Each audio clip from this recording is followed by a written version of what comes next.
अजित पवार हे धनंजय मुंडे यांना पाठीशी घालतायत का या प्रश्नावर अजित पवार चांगलेच भडकले। सरपंच संतोष देशमुख हत्या प्रकरणाच्या पार्श्वभूमीवर धनंजय मुंडे यांच्यावरती आरोप होत आहेत। मात्र त्या आरोपांमुळे अजित पवार सध्या जेरीस आलेले आहेत। पाहुयात नेमकं काय घडलं ते।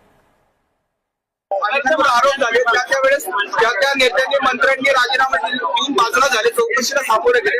तुम्ही त्यांना पाठीशी राहतात असं वाटत नाही? चौकशीला सामोरं गेलं, तुझी चौकशी केव्हा होईल? तुझं नाव आलं तर होईल ना। तुझं जर नाव नसेल तर चौकशी बळबळ तुझी करतील का रे? काय तुम्ही धनंजय मुंडेंविषयीच्या प्रश्नावर अजित पवार भडकले।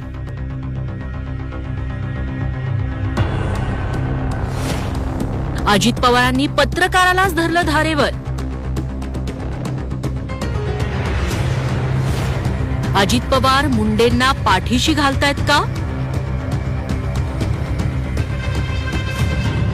संतोष देशमुखांची हत्या, वाल्मिक कराडची गुंडगिरी, धनंजय मुंडेंचा राजीनामा याविषयी विचारण्यात येणारे प्रश्न अजित पवारांची पाठ सोडत नाहीयेत। गुन्हेगारांचा आका म्हणजे वाल्मिक कराड याला बेड्या ठोकण्यात आल्यात। आता आकाचा आका म्हणजे धनंजय मुंडेंवर कारवाई होणार का असा प्रश्न सगळीकडून विचारला जातोय।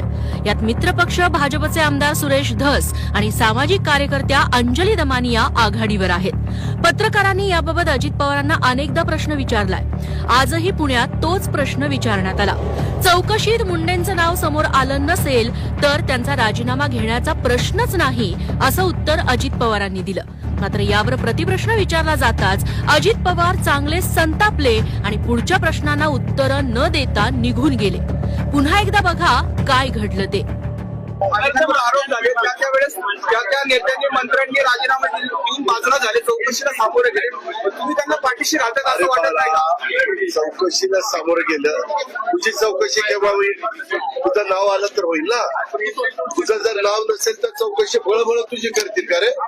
काय तुम्ही संतोष देशमुख हत्या प्रकरणाचा तपास एसआयटी, सीआयडी अशा वेगवेगळ्या पातळ्यांवर सुरू आहे। चौकशीत दोषी आढळतील त्यांच्यावर कारवाई होईल, कुणालाच सोडलं जाणार नाही अशी ग्वाही अजित पवारांनी पुन्हा एकदा दिली आहे। धनंजय मुंडेंच्या राजीनाम्याची मागणी सुरू करते दादा।